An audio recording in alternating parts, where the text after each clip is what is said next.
నమస్తే, నేను చెవుల కృష్ణాంజనేయులు.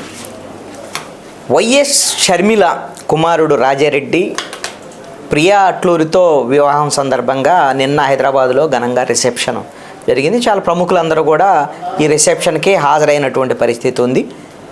ప్రధానంగా అందరి ఆసక్తి, అందరి కళ్ళు వైఎస్ జగన్మోహన్ రెడ్డి దంపతులు ఈ రిసెప్షన్కి హాజరవుతారా లేదా అనేటువంటి దాని మీద అందరి కళ్ళు ఉన్నాయి. వైఎస్ జగన్మోహన్ రెడ్డి, ఆయన సతీమణి వైఎస్ భారతి, అదేవిధంగా వైవి సుబ్బారెడ్డి, సజ్జల రామకృష్ణారెడ్డి, వైఎస్ఆర్ కాంగ్రెస్ పార్టీ ప్రభుత్వంలో కీలకమైనటువంటి నేతలు అందరూ కలిసి ఈ రిసెప్షన్కి వెళ్ళారు. ముఖ్యమంత్రి వైఎస్ జగన్మోహన్ రెడ్డి, అదేవిధంగా ఆయన సతీమణి వైఎస్ భారతి ఇద్దరు కూడా నవదంపతుల్ని ఆశీర్వదించారు, బొకే ఇచ్చారు.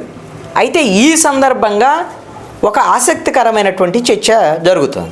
ఎవరైతే ఇప్పుడు వైఎస్ఆర్ కాంగ్రెస్ పార్టీకి వ్యతిరేకంగా ఆలోచన చేసేటువంటి వాళ్ళందరూ కూడా ఏముంది, మేనల్లుడు వివాహ రిసెప్షన్కి వెళ్ళాడు, అలా బొకే ఇచ్చాడు, ఇలా వచ్చేసాడు.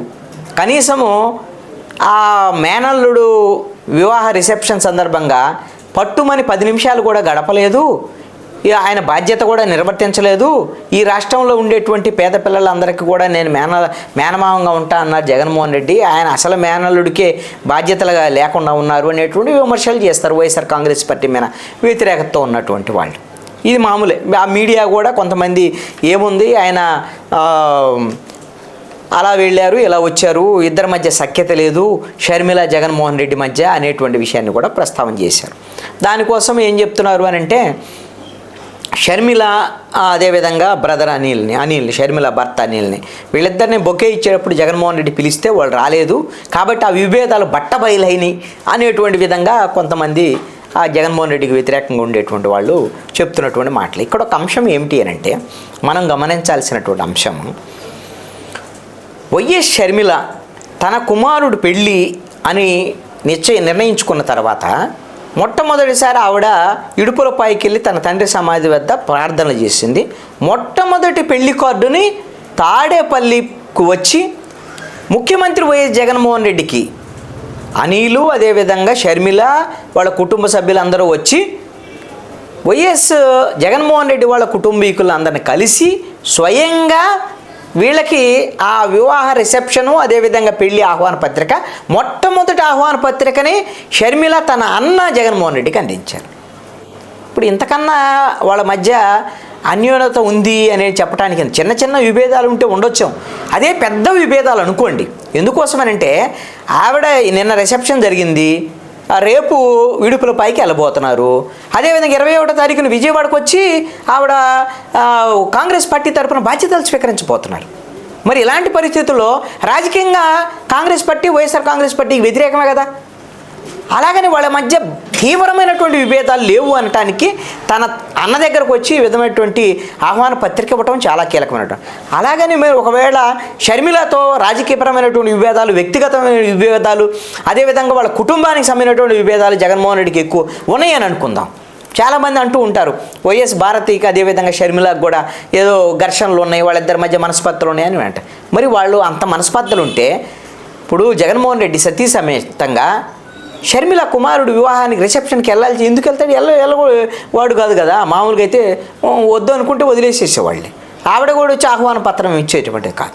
కాబట్టి ఇవన్నీ కూడా బయట వాళ్ళు మాట్లాడుతున్నటువంటి మాటలు తప్ప వాళ్ళ మధ్య ఉండేటువంటి విభేదాలు అంత పెద్దగా మరి నేనైతే గమనించినటువంటి పరిస్థితి కనపట్ల. వాళ్ళు బయటికి ఇప్పుడు విజయమ్మ కానివ్వండి, షర్మిల కానివ్వండి, జగన్మోహన్ రెడ్డి మీద ఇప్పటి వరకు ఏ విధమైనటువంటి తీవ్రమైనటువంటి వ్యాఖ్యలు చేసి ఉండలేదు. రేపొద్దున ఆవిడ కాంగ్రెస్ బాధ్యతలు తీసుకున్న తర్వాత షర్మిల రాజకీయపరమైనటువంటి అంశాల మీద కాంగ్రెస్ వైఖరి ఏమిటి, వైఎస్ఆర్ కాంగ్రెస్ పార్టీ ప్రభుత్వమేనా, అంతవరకు విమర్శలు చేస్తే చేయొచ్చాం. మరి వ్యక్తిగతమైనటువంటి విమర్శలకు వెళ్తారని చెప్పేసి నేను అనుకోవటం వల్ల.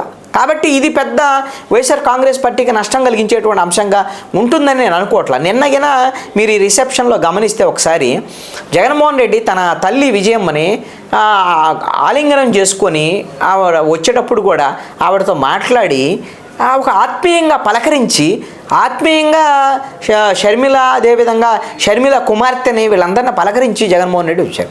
వెళ్ళేటప్పుడు కూడా అక్కడ రిసెప్షన్ దగ్గరికి వెళ్ళేటప్పుడు షర్మిల ఎదురుగా వచ్చి తన అన్నని ఆత్మీయంగా కౌగిలించుకొని ఆ అన్నని తీసుకొని రిసెప్షన్ దగ్గరికి తీసుకెళ్ళింది షర్మిల. వాళ్ళిద్దరి మధ్య ఆత్మీయ బంధం అనేటువంటిది అక్కడ కనపడుతుంది కదా. అలాగనే అస్సలు విభేదాలు లేవు అనం. వాళ్ళిద్దరు రాజకీయంగా వేరు ప్లాట్ఫామ్స్ మీద ఇప్పుడు ఉన్నటువంటి పరిస్థితి. ఆవిడ తెలంగాణ రాజకీయాలు చేసింది మొన్నటి వరకు, ఈయన ఆంధ్ర రాజకీయాల్లో ఉన్నారు.